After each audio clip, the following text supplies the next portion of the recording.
Okey, Assalamualaikum ya. Salam sejahtera. Salam kuasa ketiga. Seperti biasa, jika audio jelas, boleh tolong maklumkan di ruang komen, share ramai-ramai dan juga sertailah Telegram saya ya. Telegram Regi Jesse Rita Udin. Baik, saya rasa anda semua sudah maklum kan, satu pendedahan yang telah dibuat oleh Setpol atau Setiausaha Politik kepada Perdana Menteri Datuk Seri Anwar Ibrahim, iaitu Syamsul ya, atau nama penuh dia Syamsul Iskandar. Okey. So Syamsul dalam satu podcast telah mendedahkan bahawa pada malam pilihan raya umum ke-15, Syamsul ini dia menentang Zaid Hamidi di Bagan Datuk. So pada malam pilihan raya umum ke-15, tak kala di banyak kawasan di mana penduduk dia jauh lebih ramai daripada penduduk Bagan Datuk, keputusan sudah keluar. Keputusan di Bagan Datuk belum keluar-keluar lagi. Dan menurut Syamsul, sampai 2.30 dia tunggu, keputusan tak keluar lagi, dia tak diumumkan. Dan akhirnya Zaid Hamidi menang dengan majoriti tipis, 300 lebih. Dan berlaku 800 undi rosak di kawasan yang pengundi dia hanya 60,000. Jadi Syamsul rasa ingin lawan lagi dan dia mahu kiraan semula dibuat. Dan kiraan semula dalam situasi itu memang dibenarkan, khususnya majoriti terlalu tipis. Tetapi menurut Syamsul, dia menerima panggilan daripada Datuk Seri Anwar Ibrahim 2 pagi lebih, memintanya jangan melakukan pengiraan semula, kerana menurutnya Zahid sudah pun keluarkan surat setuju untuk bentuk kerajaan bersama PH, kerana jika Zahid menang di Bagan Datuk, campur dengan undi Barisan Nasional Keseluruhan, campur dengan undi PH, campur dengan satu undi dari muda, memang dapat majoriti 112. Jadi dengan itu Syamsul tidak meneruskan hasrat untuk diadakan kiraan semula, dan keputusan rasminya Zahid telah menang dengan majoriti tipis 300 lebih. So itu pendedahan Syamsul dalam satu podcast. So saya telah komen berkenaan dengan keputusan Syamsul ini, pendedahan Syamsul ini dalam live sebelum ini. Bagi mereka yang selalu ikuti saya, awak sudah pun dengar lah. Tapi ada persoalan baru yang timbul yang telah menyebabkan saya terpanggil untuk membuat live khas ini, untuk memperinci pelbagai sudut pendedahan Syamsul, supaya awak tidak terbeli dengan spin dan awak pun boleh melihatnya menerusi perspektif perundangan maupun perspektif falsafah ya. Okey. So saya mulakan dengan memberitahu dari sudut perundangan apa yang berlaku, apa yang Syamsul dedahkan tidak melibatkan sesuatu kesalahan. Now, mengapa saya nak masuk sudut perundangan, sudut falsafah? Dalam situasi ini kita boleh buat spekulasi. Okey, kalau nak bincang spekulasi di hujung live ini, awak tunggu sampai habis, saya akan beritahu apa yang saya fikir. Itu spekulasi, itu politik. Okey. Tetapi dalam politik, apabila berlaku satu-satu insiden sebegini, satu-satu perkara sebegini, apa yang harus kita lakukan ialah melihatnya dari sudut perundangan supaya kita dapat pengalaman, manfaat, kesedaran batasan-batasan perundangan sebagai contoh, ataupun apa yang boleh, apa yang tidak boleh dalam situasi yang mungkin kita tidak fikirkan sebelum ini. Apa yang harus dilakukan, tidak harus dilakukan supaya demokrasi kita kekal subur. Benda-benda itu kita kena fikirkan dari sudut falsafah untuk bekalan masa depan. dari sudut moral, apakah implikasinya, supaya kita dapat mengkaji senario-senario berbeza untuk kita dapat satu kesedaran, ya, sebagai contoh yang boleh kita aplikasikan pada situasi-situasi lain di masa akan datang, ya, baik dari sudut moral maupun sudut falsafah dan sebagainya. So itu lebih penting daripada berbincang semata-mata sudut politik. Okey. Now, dari sudut perundangan, apa yang Samsul dedahkan tidak melibatkan sebarang kesalahan. Ia menjadi hak dia nak buat kiraan semula ke tidak. Dia didorong atas faktor apa tidak melakukan kiraan semula, itu peribadi dia. Sekalipun Anwar ataupun orang lain telah memanggil dia dan beritahu jangan buat kiraan semula dan dia bersetuju, itu hal dia, mengapa dia dengar dan sebagainya. Tetapi tidak wajib bagi dia untuk membuat kiraan semula atas apa jua sebab. Oleh itu, keputusan Bagan Datuk adalah rasmi, Zahid menang. Tidak kira Zahid menang 1 undi ke, 2 undi ke, 20 undi ke, 200 undi ke, Zahid tetap menang. Dan saya percaya ada satu tempoh di mana boleh dibuat petition, dan selepas tempoh itu, keputusan itu sudah tidak boleh dicabar lagi. So, untuk mengungkitkannya selepas hampir 2 tahun, ini menimbulkan tanda tanya apakah motif Syamsul. Tetapi itu dah masuk politik. Itu dah masuk spekulasi. So, itu kita tinggalkan untuk penghujung siaran.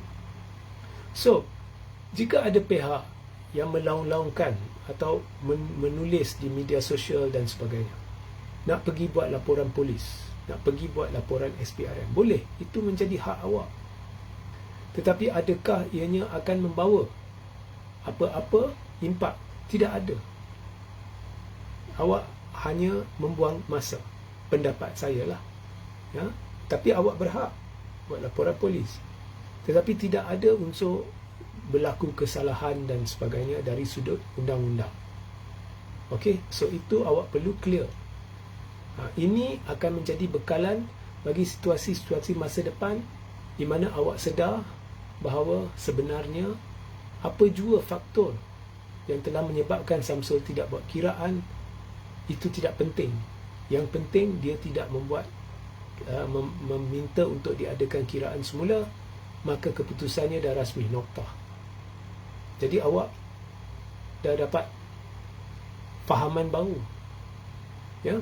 Okey. Sekarang kita lihat dari sudut falsafah pula, maruah dan sebagainya.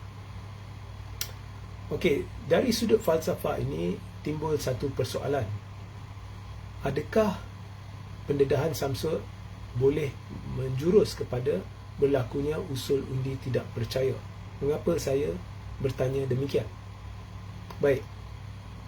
Samsul, apabila dia menceritakan dalam podcast bahawa dia hendak membuat kiraan semula sebab majoriti tipis, dan dalam keadaan majoriti tipis memang dibenarkan, ya, membuat kiraan semula, tetapi dia tidak berbuat demikian sebab Anwar meminta jangan berbuat demikian, itu menurut Samsul.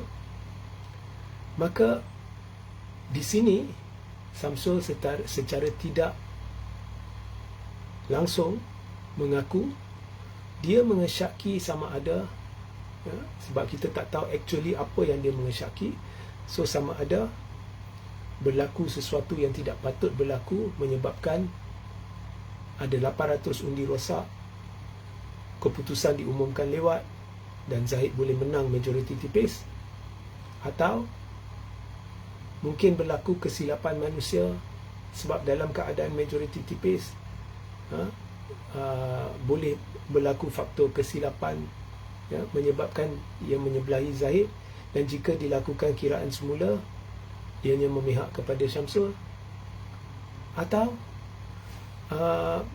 perkara-perkara lain yang menyebabkan dia mengesyaki bahawa jika berlaku perkiraan semula, dia akan menang atau mungkin menang. Okey, bermakna Syamsul ada kesedaran mungkin majoriti rakyat di Bagan Datuk pilih dia, bukan pilih Zahid. Okey, maknanya setelah mengesyaki perkara itu, tetapi Syamsul tidak mengambil langkah untuk melakukan pengiraan semula atau meminta pihak berkaitan untuk dilakukan kiraan semula, Syamsul telah menidakkan, ya, jika benar dia sepatutnya menang, dia telah menidakkan proses demokrasi subur di mana suara rakyat, pilihan rakyat diterjemahkan kepada kemenangan calon yang sepatutnya. Dan sekalipun jika kiraan semula dilakukan, Syamsul tetap tidak menang, Zahid menang, tetapi oleh kerana dia mengesyaki dia mungkin boleh menang, maka itu sahaja sudah patut mewajibkan dia untuk melakukan kiraan semula, kerana jika tidak berbuat demikian, beliau telah tetap mengkhianati orang yang menyokong dia, pengundi yang menyokong dia, kerana tidak berjuang untuk mereka untuk memastikan menerusi semua saluran, semua mekanisme, semua cara yang mungkin bahawa memang Zahid menang, dia kalah. Dia telah menghampakan pengundi di kawasan dia, dia telah lari daripada tanggungjawab dia terhadap mereka yang menyokong dia. So, dari sudut demokrasi itu, ya, dari sudut demokrasi dan falsafah dan moral, bukan undang-undang, ya, itu satu kesalahan di pihak Syamsul, tidak patut berlaku.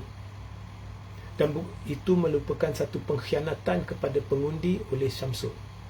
Itu merupakan satu pengkhianatan dan kesalahan dari sudut demokrasi oleh Syamsul. Secara tidak langsung dia telah menidakkan proses demokrasi subur. Dan semua benda ni bukan hanya Syamsul bersalah, ya. Saya ulang, bukan dari sudut perundangan, tapi dari sudut moral, dari sudut falsafah. Bukan hanya Syamsul bersalah, Anwar bersalah jika apa yang Syamsul beritahu ialah benar, iaitu dia berbuat demikian atas arahan atau atas permintaan Anwar. Now, kalau benda ini hujah ini dibawa kepada Syamsul, mungkin Syamsul boleh membalasnya dengan berkata, ya, saya berkorban kerusi Bagan Datuk, saya syaki saya menang, tapi saya berkorban, saya tidak buat kiraan semula. Ya, mungkin pengundi yang menyokong saya di Bagan Datuk hampa, tetapi itu satu kerusi. Dengan pengorbanan saya, PH menang, dan Zahid adalah sebahagian daripada gandingan kerajaan. Dan menerusi PH dan UMNO menjadi kerajaan, dan Zahid adalah TPM, ia boleh membawa manfaat yang lebih besar kepada penduduk di Bagan Datuk berbanding dengan saya menang, saya rampas daripada Zahid menerusi kiraan semula, dan kita tidak jadi kerajaan persekutuan. Dia mungkin akan berhujah begitu. Soalan saya kepada anda, adakah hujah itu, jika itulah hujah Syamsul, adakah hujah itu boleh diterima? Saya tak tahu pendapat awak, tapi kalau saya, hujah itu tidak masuk akal, saya tidak boleh terima sama sekali. Kerana awak tidak boleh anggap apa yang pengundi di kawasan kamu mahu. Mungkin mereka tidak percaya PH akan dapat bentuk kerajaan, kerana sebelum PRU 15, bila ditanya adakah PH akan kerjasama dengan Zahid, semua bersumpah tidak. Malah Zahid bersumpah demi Allah tidak akan kerjasama dengan Anwar dan DAP. Jadi mungkin pengundi di kawasan Bagan Datuk mahu Syamsul tanpa menaruh harapan PH mentadbir negara. Mungkin mereka mengundi Syamsul bukan sebab PH, tapi sebab Syamsul. Sebab calon kita kena lihat. kadang-kadang ada yang dapat sokongan sebab diri mereka sendiri, ada yang dapat sokongan sebab parti. Satu contoh yang nyata saya beri, Syahidan Kasim. Syahidan Kasim, dia dari Arau. Bila UMNO menendang dia keluar, bila Zahid buat zalim terhadap dia, dia telah keluar dari UMNO dan dia telah jadi calon Perikatan Nasional di Arau. Dan dia telah menang. Semua penyokong dia bawa sekali. Maknanya dia menang bukan sebab UMNO, dia menang sebab dia Syahidan Kasim. Tetapi kalau kita lihat pula contohnya, so anyway, itu jawapannya lah. Ada, kita lihat contoh Azmin. Azmin, bila dia keluar daripada PKR dan dia masuk Perikatan Nasional, dia tidak berjaya membawa penyokong dia. Itu bermakna Azmin menang dulu sebab PKR, bukan sebab dia Azmin Ali. So awak tidak boleh menganggap apa yang pengundi di kawasan Bagan Datuk mahu, betul tak? So hujah itu, sekiranya itulah hujah Syamsul, tidak boleh diterima. Okey. Pokoknya awak, bila dalam pilihan raya, awak mewakili kawasan Parlimen Bagan Datuk sebagai calon PKR, dan fokus awak adalah dalam lingkungan Bagan Datuk tanpa memikirkan masa depan, siapa jadi kerajaan dan sebagainya. Dan awak bertanggungjawab terhadap pengundi di sana. Awak bertanggungjawab memelihara demokrasi di kawasan sana dalam proses anda bertanding di kawasan tersebut, memastikan demokrasi subur. Awak bertanggungjawab terhadap penyokong anda di sana untuk melakukan segala apa yang patut untuk memastikan keputusannya adalah keputusan tepat, supaya jika anda kalah, mereka boleh terima. Jika anda menang, mereka boleh terima. Ya? Awak memang wajib bertanggungjawab kepada pengundi di situ yang mungkin telah memenangkan awak, tetapi awak tidak ingin menerima sokongan mereka buat kemenangan awak sebab awak lebih mementingkan Anwar yang bukannya bertanding di Bagan Datuk.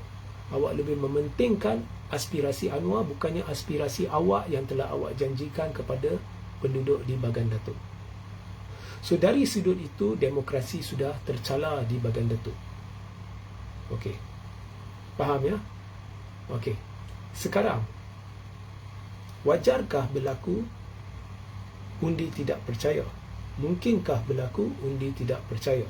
Benda ini sudah mula diulas oleh pihak tertentu. Saya belum membaca, saya belum mendengar, tapi saya ada tengok tajuk yang satu penulisan atau satu artikel yang memetik Tuan Muhammad Hanif Katri Abdullah. Okey, saya belum baca, saya belum tonton, sebab saya tidak ingin terpengaruh sebelum saya buat live ini. Selepas ini mungkin saya baca, mungkin saya tonton. Okey. Now, perlu tak undi tidak percaya? Sebenarnya insiden ini sudah cukup untuk mendorong MP-MP untuk membuat undi tidak percaya. Seperti mana saya beritahu, Syamsul telah menidakkan proses demokrasi subur di Bagan Datuk. Kini, jika MP-MP tidak mengusulkan undi tidak percaya, seluruh MP-MP dalam Dewan Rakyat sedang menidakkan proses demokrasi yang subur. Kerana apa yang dikatakan oleh Syamsul sebagai pengorbanan, kita belum pastilah itu pengorbanan ke tidak, sebab kita belum pasti Syamsul akan menang ke tidak jika dilakukan kiraan semula. Tetapi apa yang didakwa oleh Syamsul pengorbanan itu akan menentukan pada hari PRU 15 sama ada Anwar campur Barisan Nasional campur Muda dapat bentuk kerajaan atau tidak. Ia menjadi penentu.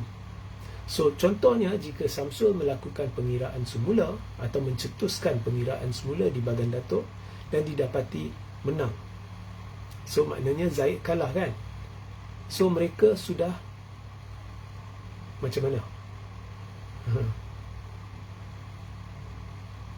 sebenarnya kerusi itu tetap akan memihak kepada PH campur barisan kan.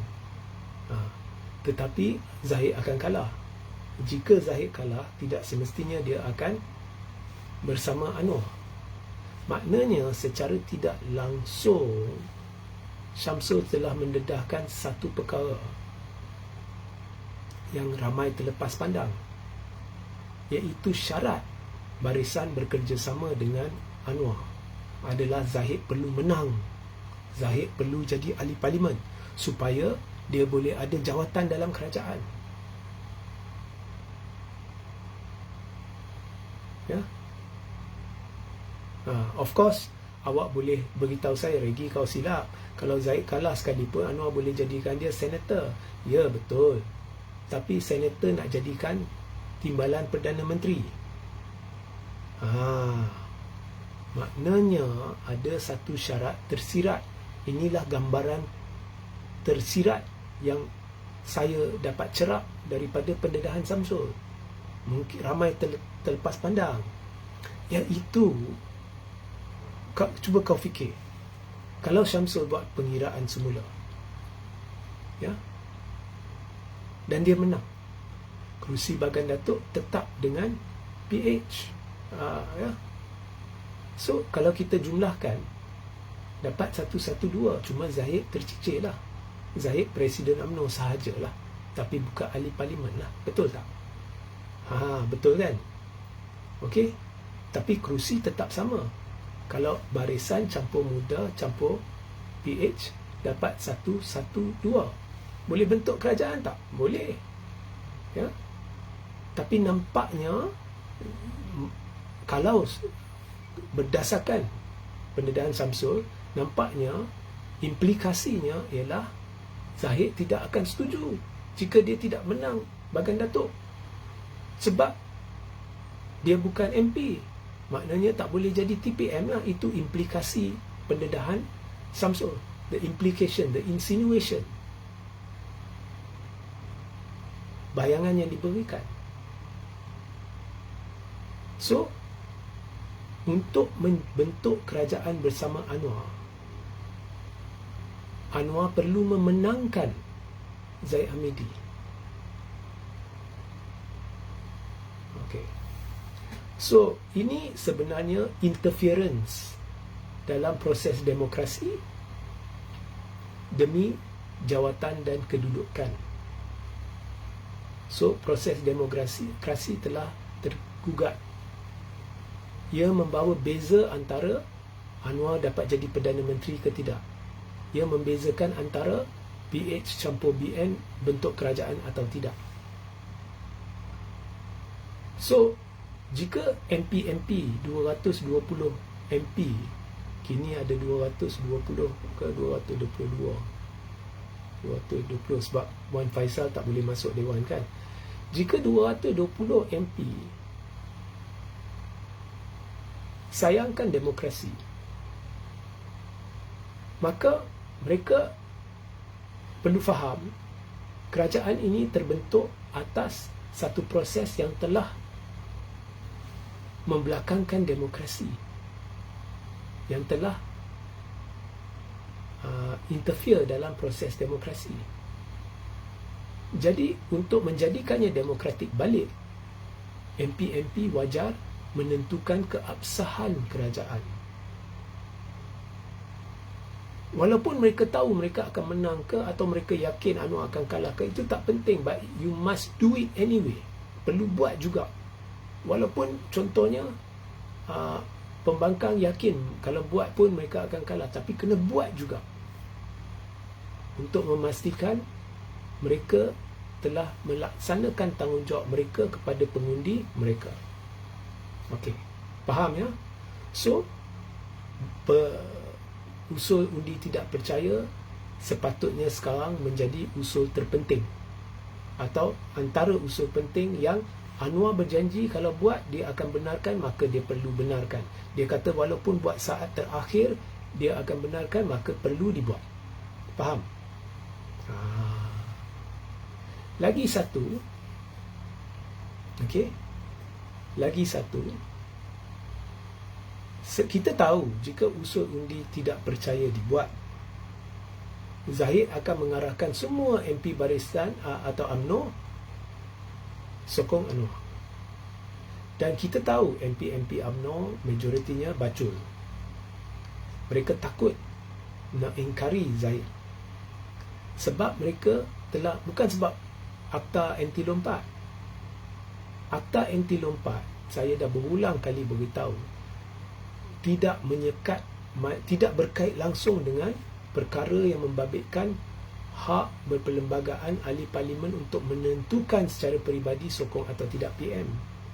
Jadi kalau Said kata jangan sokong, mereka sokong, MP-MP berkenaan tidak perlu kosongkan kerusi.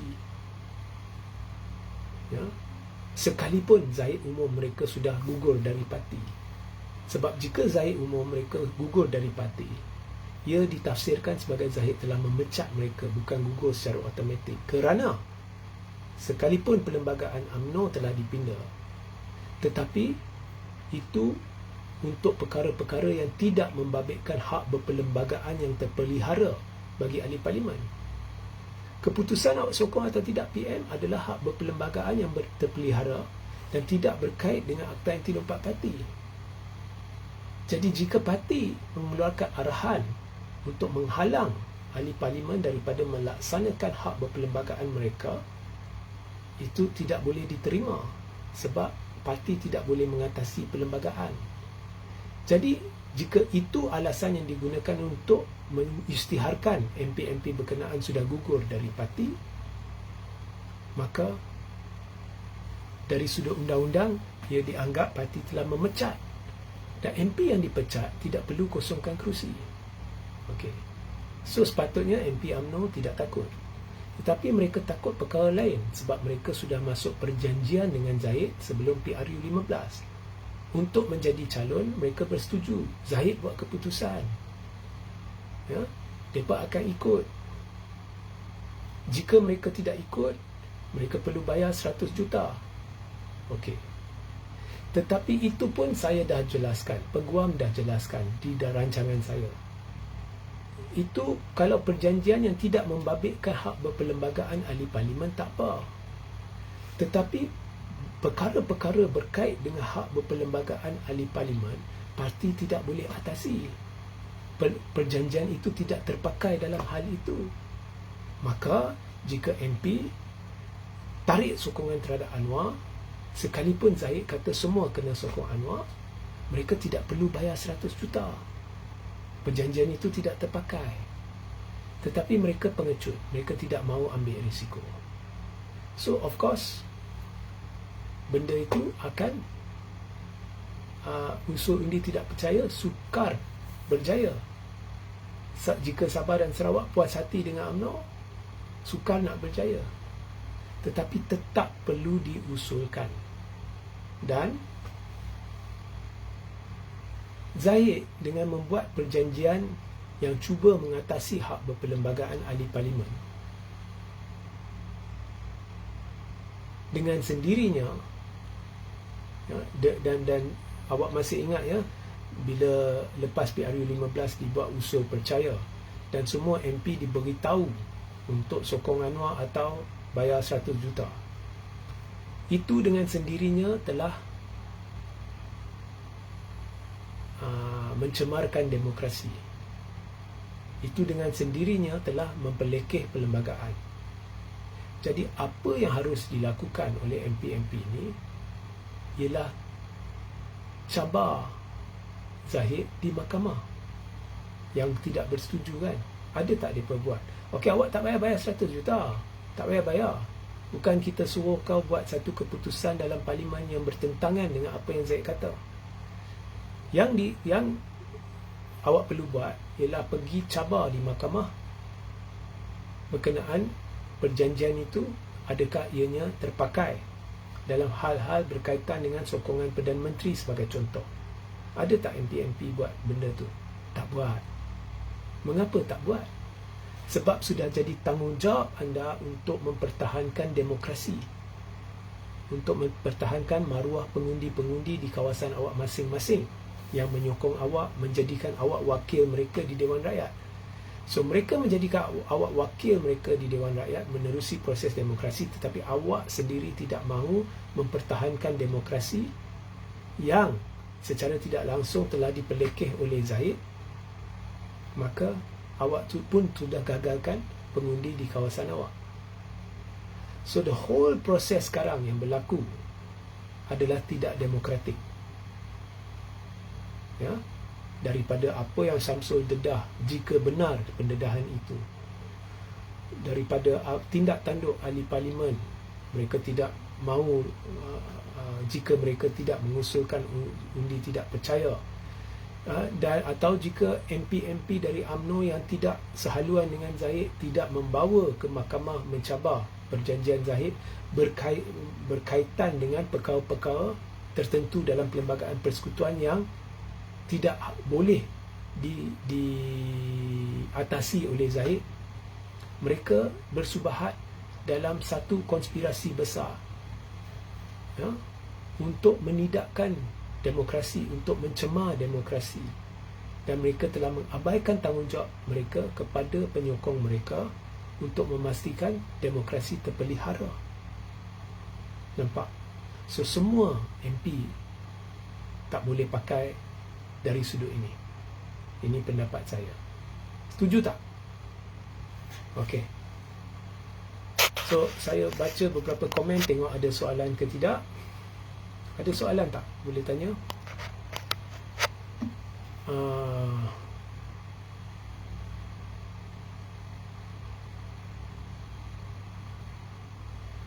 Jika sekiranya Syamsul meminta untuk diadakan kiraan semula, adakah dia akan dilayan dengan adil atau disenyapkan?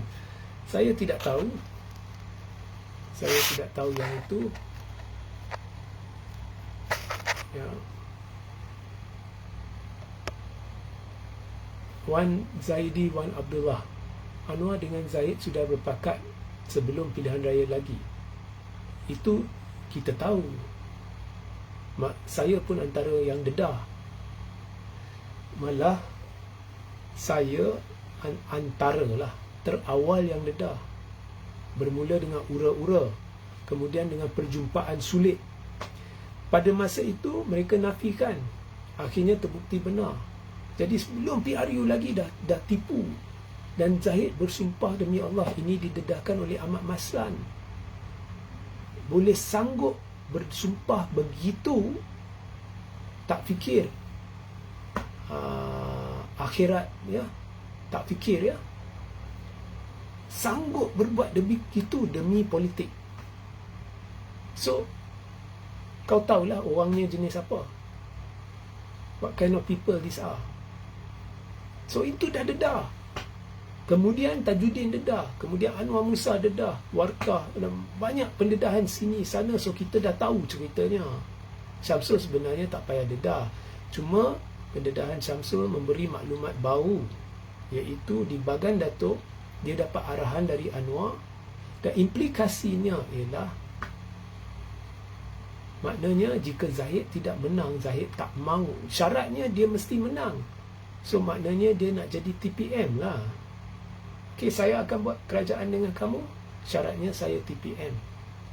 Jadi ada menerusi arahan Anwar, ada interference dalam proses demokrasi. Walaupun dari sudut perundangan tak ada kesalahan yang dilakukan oleh Syamsul, tetapi ada interference.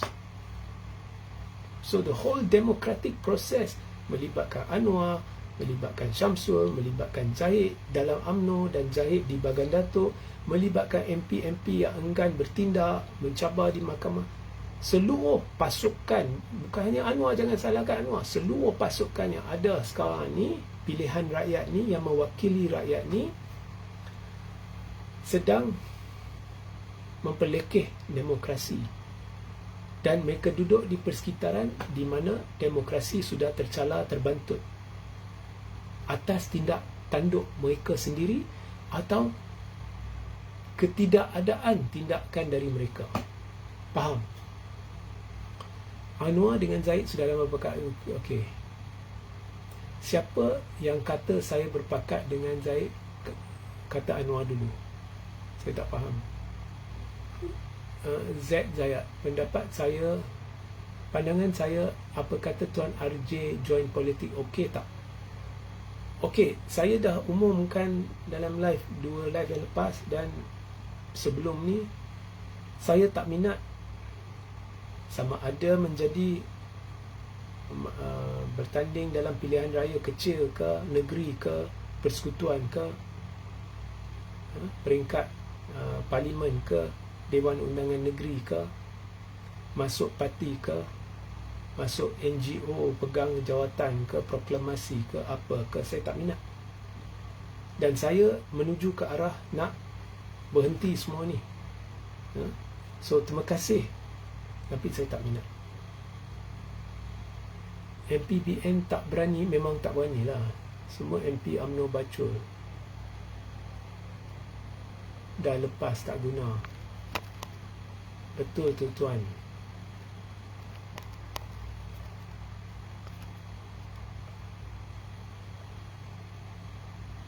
Yang adun UMNO masuk PAS itu, kenapa tak kena 100 juta lagi, ya, le terangkan. Adun UMNO masuk PAS,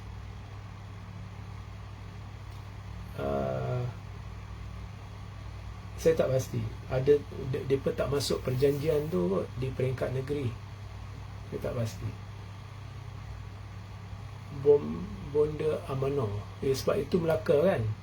Saya tak pasti. Semua pengecut. Macam tikus takut dengan kucing. Setuju. Tak boleh pakai setuju. Setuju. Siapa yang kata? Okey. Miau.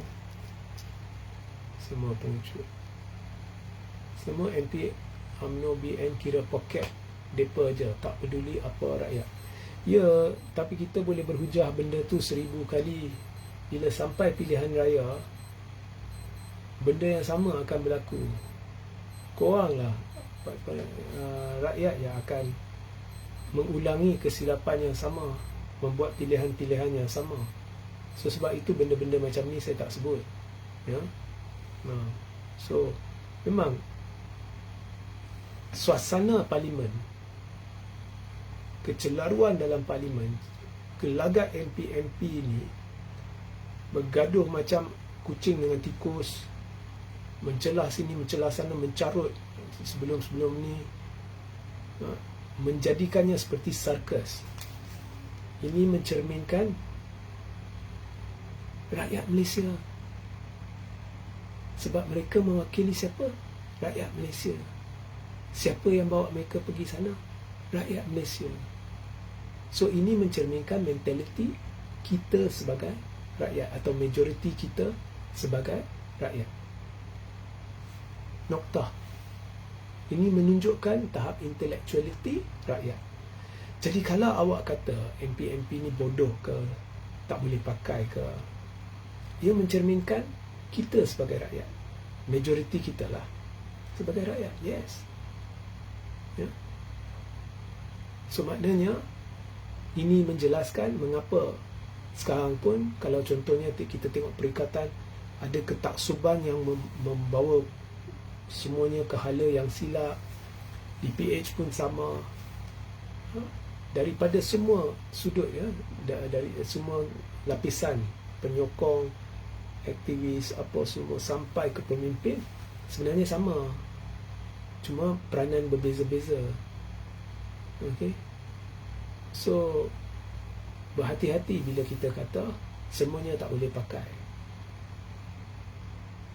Of course bila saya kata mereka bacul, kena kat saya jugalah, sebab saya rakyat. Ya, rakyat yang pilih mereka. Okay. So ada soalan lagi? Tak ada, ya. Kalau tak ada, kita akhiri live, ya. So sehingga kita berjumpa nanti, saya nak komen, ya. Tengku Razali Hamzah telah membuat komen bahawa PAS ni dia boleh kerja dengan siapa sahaja asalkan dapat kuasa. Itu saya akan komen. Ada orang minta saya komen, bukan sekarang, ya. Dari satu sudut Kuli ada poin dia, tapi dari satu sudut Kuli lupa cerminkan diri sendiri, iaitu UMNO. Ya, saya akan komen malam nanti. Sehingga kita berjumpa nanti. Assalamualaikum, salam sejahtera, salam kuasa ketiga.